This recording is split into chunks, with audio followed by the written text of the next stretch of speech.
ایک دفعہ بڑا عجیب واقعہ ہوا، شاید میں نے پہلے بھی کبھی عرض کیا کہ مولانا منظور چنیوٹی رحمت اللہ علیہ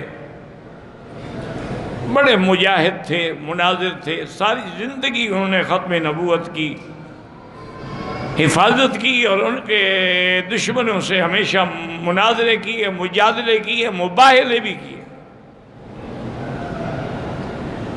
میں حرم میں بیٹھا تھا، میرے پاس آئے، کہنے لگے کہ مکی صاحب ایک پکا قادیانی جو صرف قادیانی نہیں بلکہ قادیان کے ان کے دفتر کا ایک اہم عہدیدار ہے، وہ حرم میں ہے۔ میں نے پولیس کو بات کی تو وہ میری بات ہی نہیں سنتے، حالانکہ حکومت نے یہ فیصلہ کیا تھا کہ مولوی منظور چنیوٹی صاحب جس کے بارے میں کہہ دیں کہ یہ قادیانی ہے اس کو فوراً ملک سے نکالا جائے۔ انہوں نے کہا، میں نے بات کی، انہوں نے کہا جی ہم تو کچھ نہیں کر سکتے، آپ بادشاہ کو لکھیں یا آپ گورنر کو لکھیں، ہم ایسے تو نہیں پکڑ سکتے۔ اب کیا کرو؟ انہوں نے کہا مکی صاحب میرا تو بالکل دل جل گیا۔ میں نے کہا حضرت ناراض نہ ہوں، بڑا آسان حل ہے۔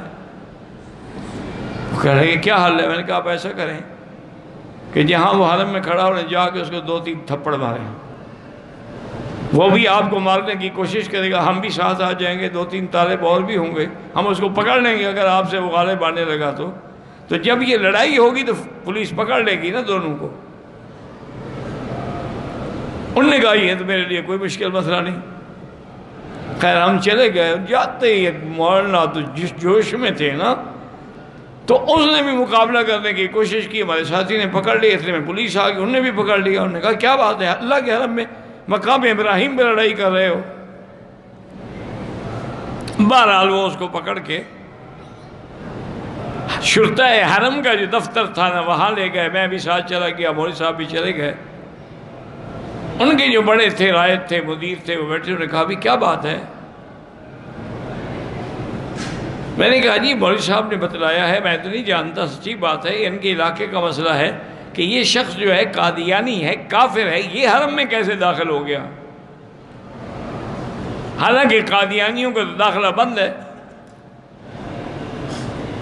وہ بڑا چالاک آدمی تھا، اس نے کہا حضرت گزارش یہ ہے، یہ بلا وجہ مجھ پہ تہمت لگا رہے ہیں۔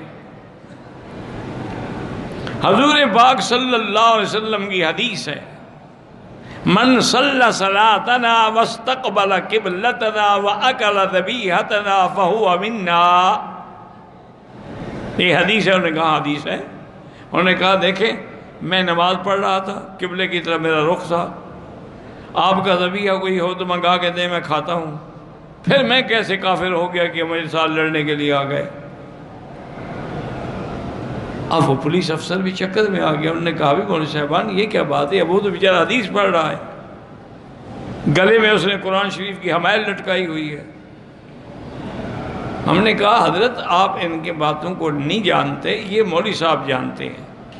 انہوں نے کہا حضرت آپ اس سے نہ قرآن سنیں نہ حدیث، اس کو صرف ایک بات بتائیں کہ مرزا غلام احمد قادیانی کون ہے؟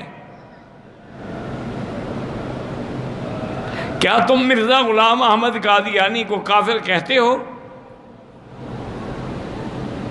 انہوں نے کہا وہ کون ہے؟ وہ دعی نبوت ہے، اس نے نبوت کا دعویٰ کیا ہے۔ جب اس کو پولیس والے نے کہا کہ ہاں بھائی بتاؤ مرزا غلام احمد قادیانی کون ہے، اس نے کہا وہ تو نبی ہے، کیونکہ وہ تو ان کا اہم عہدیدار تھا نا، وہ کیسے انکار کر دیتا؟ تو پولیس والوں نے کہا، انہوں نے کہا آپ مکی صاحب آپ بھی اور آپ جائیں، اب مجھے مسئلہ سمجھ آ گیا، میں جانوں اور یہ جانے، میں انشاءاللہ رات اس کا عقیدہ ٹھیک کر دوں گا۔ اور نے حکم دیا کہ اس کے گلے سے قرآن اتار لو، کافر کا کیا تعلق ہے کہ قرآن گلے میں رکھے، اس کو ہتھکڑی ڈال کے جیل میں رکھو، رات میں اس سے بات کروں گا۔ اب اس کو مسئلہ سمجھ آیا۔ تو اس لیے ہمیشہ یاد رکھیں کہ کوئی یہودی ہو مسلمان بن جائے تو آپ کیسے اس کو سمجھ سکتے ہیں؟